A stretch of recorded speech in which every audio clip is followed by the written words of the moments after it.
Welcome to L&H Industrial, honestly better mental fitness. I found mental fitness a few years ago, and it changed my life. It's changed my family's life. And now we're bringing it to all of L&H Industrial to put it out to the rest of the world. Thank you for joining us. I really like this next one. Sometimes questions get asked that you just know come from some very specific moment in the life or pain or something. So I love this one. And so our next question is, what good does it do to just talk it out? Isn't talking it out just shifting blame to other people?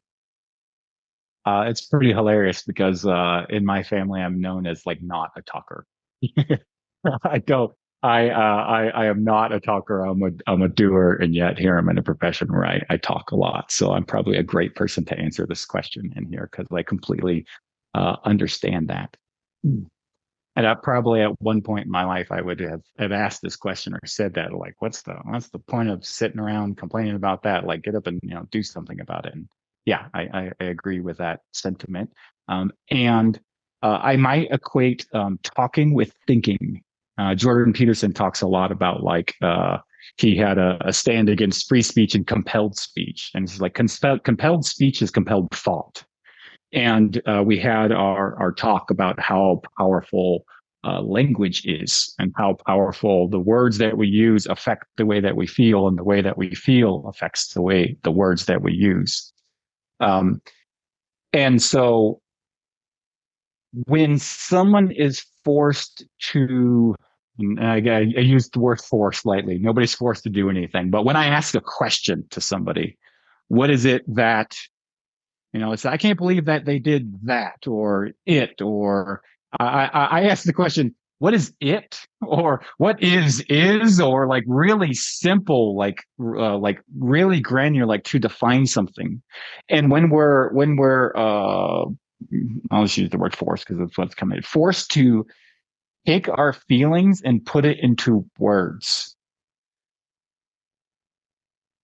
it makes us confront the things that we are feeling, that we are doing. It's part of getting out of the loop, Paul. You asked the question earlier about like getting out of the loop. Like it's in our own head, it's easy to get stuck in this loop. They're like, well, I should do this, but I'm worried about that. Well, but if I don't do that, well, but then this, but then if A, then B, and I'm like going back and forth and back and forth. And we may do this all day long in our head. And then when we get it out and we speak it, and we put it out there and put it out, auditory or on paper or things, then we look at it differently. It becomes a tangible issue. It becomes something that isn't just this fear that I'm running from, that I'm just like, I don't even want to deal with that, and I push it away. We bring to the surface things that people often just want to push away or dismiss. When there's something, I don't remember the exact stuff, but it's like something like we have like 75,000 thoughts a day, and 82% of them are negative, right?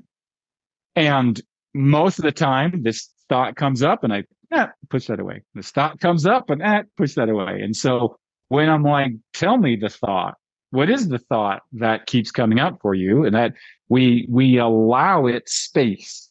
And I shared some of the ancient, Chinese wisdom. And so, like, if you want something to change, like give it space to breathe. And I think talking is giving people space to allow the things that are under the surface to come to the surface, to define the things that are continually plaguing us that are undefined.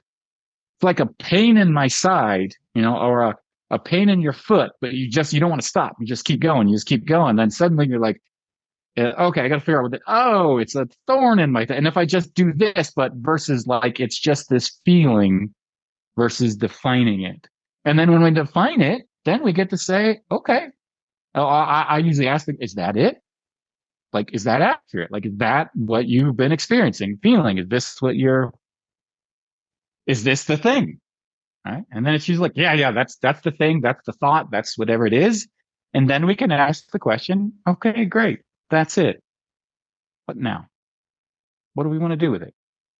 Maybe there's nothing to do with it. Maybe just bringing it out is like, oh, wow, I didn't realize I felt that way.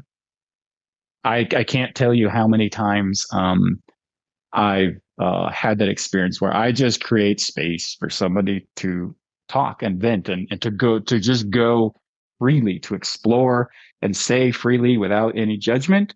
And then at the end, it's like, I didn't realize I felt that way. And when I work with people, a lot of times I write down every word because it's so important. And sometimes all I needed to do is read back what I just heard. And it